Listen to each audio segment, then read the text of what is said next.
Hello, how goes it? What's cracker lacking, cuz? So I was just doing a post.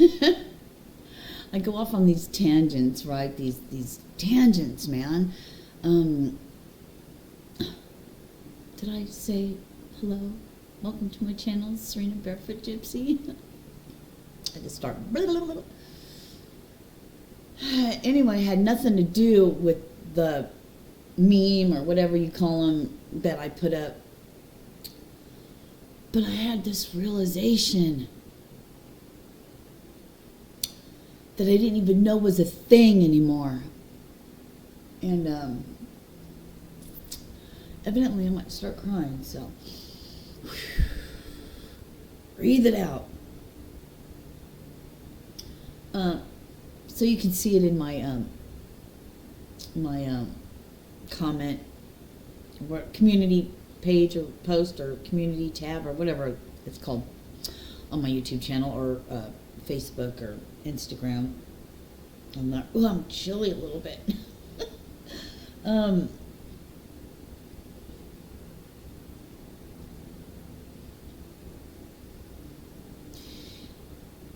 Like, you know, knowing is half the battle, and I don't like to use that word, but I couldn't think of anything else that fit that at the moment, or even now in this moment.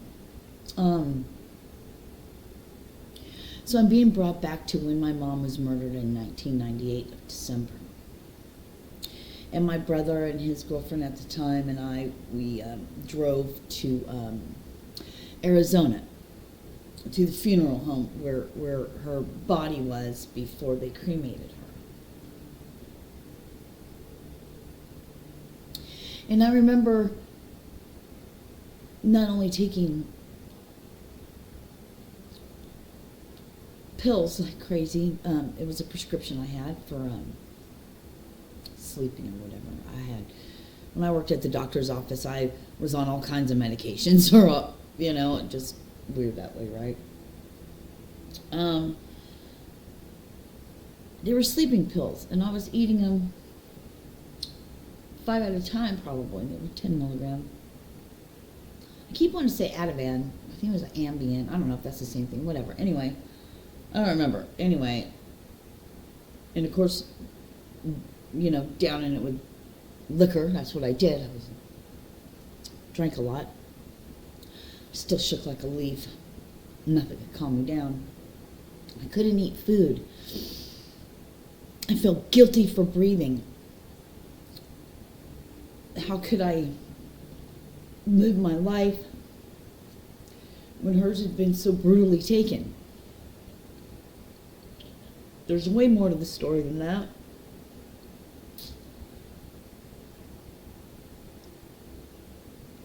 But the point of it is, have I been carrying this guilt all these years?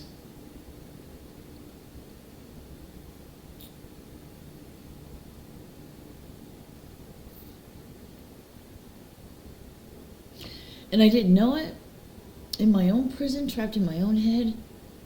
And it's wonderful and it's great that, I love when these things are brought to my attention, because then I can let myself out of my own prison, out of my own trap. It's okay, I'm meant to live my life. I'm still here. Freaking nap. I don't know if I got it or not. I don't know, I just wanted to share that.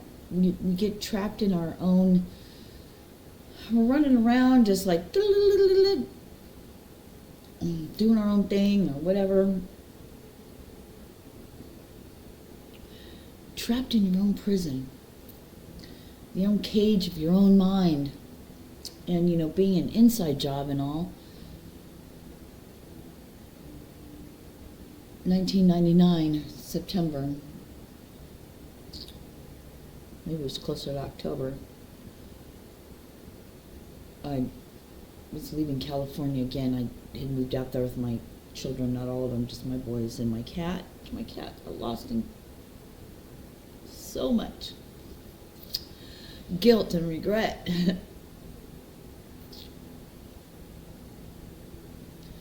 I guess for this video, what I'm saying is facing that.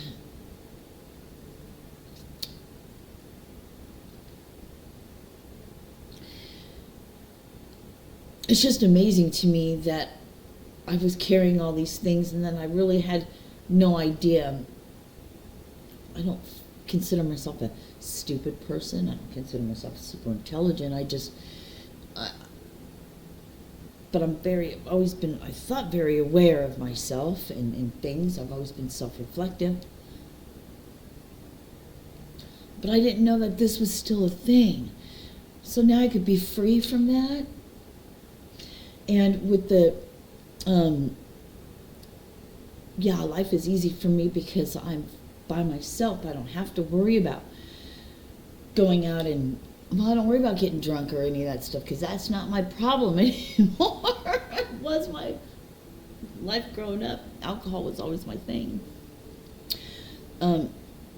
Till it's not, I can have a drink and be okay or not have a drink. Before, if I had one drink, I had a drink till I was fucking drunk, blackout drunk, and that was never a good thing because then all the stuff inside tends to come out when you are not in control of your human, like when you're under the influence of something, especially alcohol, because that seems to, the spirits, it seems to bring out the most hurtful things in one's person. And hurt and pain in that usually looks like and turns out to be so much anger. My oldest son and I have this issue. We drink, there's just anger and self-destructiveness that happens. And anyway, so, with the holiday here and everything, and don't be so hard on yourself. Don't focus so much on not doing a drug, not drinking, or not doing those things. I don't know what to tell you. I can only say what worked for me, but I understand and I'm here with you. But stepping back and looking at, this has nothing to do with it. I'm just going to stop because there's so much. Right now I'm just at a flat.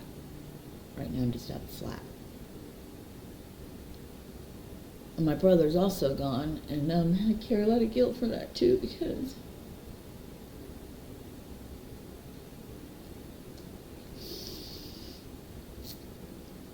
I probably could have saved his life too. So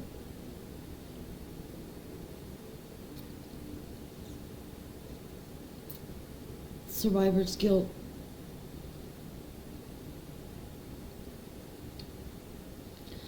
I can tell you right now, they wouldn't want me to live my life this way. But you keep trucking along. You'll be fine. Love your family while they're here, where they're at. Because one day you're going to wake up and they're gone.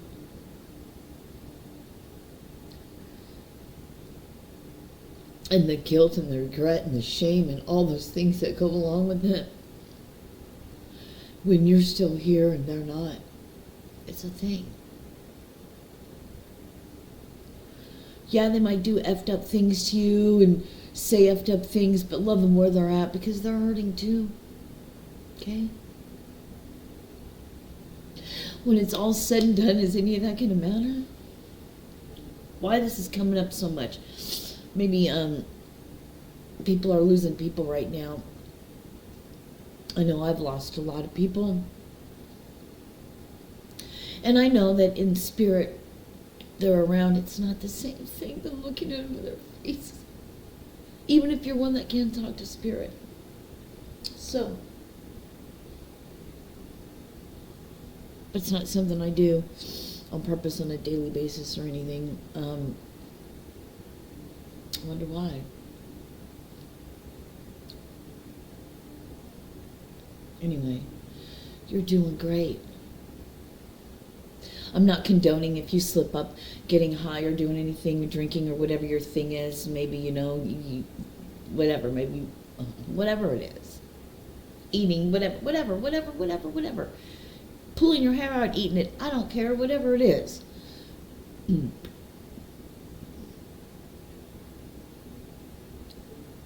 If there's a regression, if there's a slip,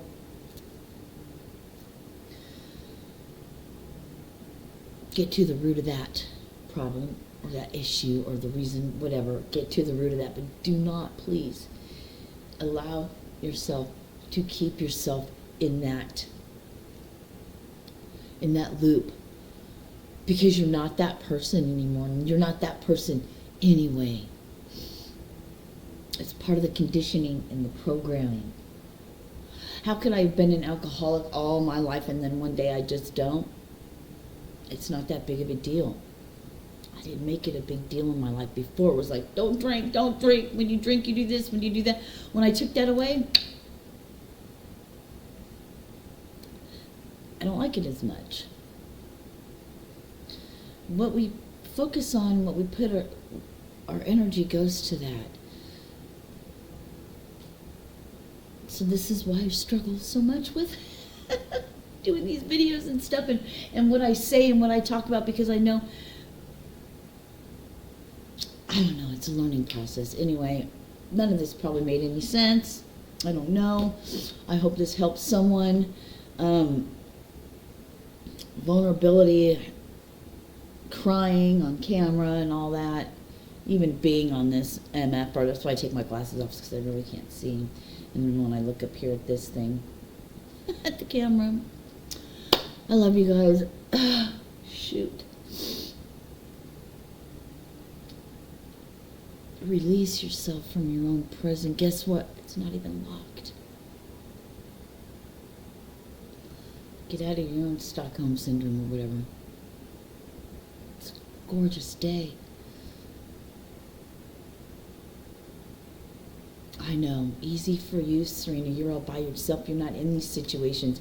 I'm not sitting around a group of people where if I was there, I'd probably get high. Just saying. I'm not going to lie about it. I'm just going to tell you the truth. So thank God I'm by myself. With the puppies. And then, of course, all my spirit friends. Have a blessed day. God loves you. I love you. You love you. Try to love and cherish your friends and family. I'm just going to say your family, your loved ones, your friends you choose to be around or not. Your family, you can choose or not, but just sit back. You know who they are. You know how they are. It's not a big surprise if they act the way they always have. So just love them where they're at. You want people to love you where you're at? You got to be that first. Namaste.